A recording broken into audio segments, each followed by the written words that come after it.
a lot of these people, they get their jobs from sort of small and medium businesses who are going to have a sort of cash flow problem. And a lot of those businesses are going to go bankrupt because of the shock. So there is also a link between the economic damage that is going to come to those businessmen and the ability of these people to maintain a job. Absolutely. I mean, that's the reason why a lot of us have been saying that we need a stimulus package. Mm-hmm. That's what the US is doing. That's what Japan is doing. That's what Europe is doing. We really haven't decided on a large enough stimulus package. We're still talking about 1% of GDP or something.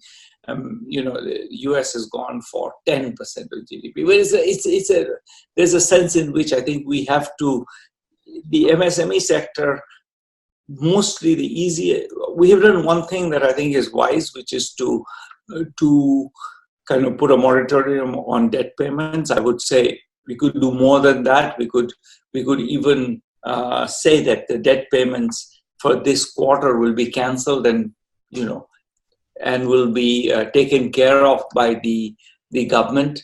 So we could do a bit more than that, so that you don't actually have to pay for a quarter where you never pay. It's not just a matter of rescheduling it, just permanently cancel it.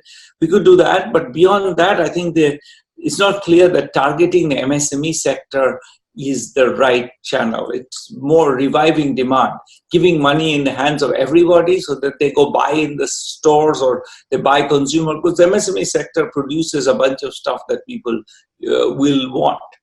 They've been not buying things. So if they had money, or even if you promise them money, it doesn't have to be that money is right now. If you're in the red zone, you could say, look, whenever it's lifted, we'll have money in your account. You'll have 10,000 rupees in your account and you can spend it. I think spending is the easiest way to revive the economy, because then the MSME people, they get money, they spend it. It sort of has the usual Keynesian chain reaction. So we are talking about some version of Nyay, or a direct cash transfer to the poorest people. Absolutely, a direct cash transfer.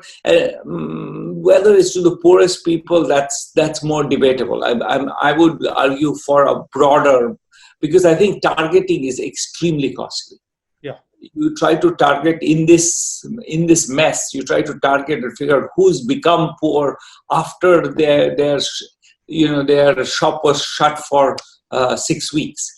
I don't know how we figure this out. I wouldn't try to figure it out. I would say, bottom 60% of the population, we give them some money.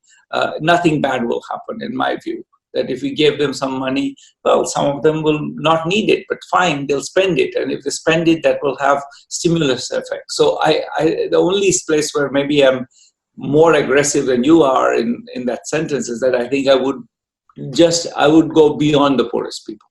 So you're talking for a massive priming of the pump upfront. So you start up the demand as soon as possible. Yeah, I'm absolutely saying that. I've been saying that for a while, actually. Even before this happened, I've been saying that we have a demand problem. Now we have going to have a bigger demand problem, because it's the usual thing. I have no money. I'm not buying anything because my shop is closed, but then your shop is closed because I'm not buying anything from you.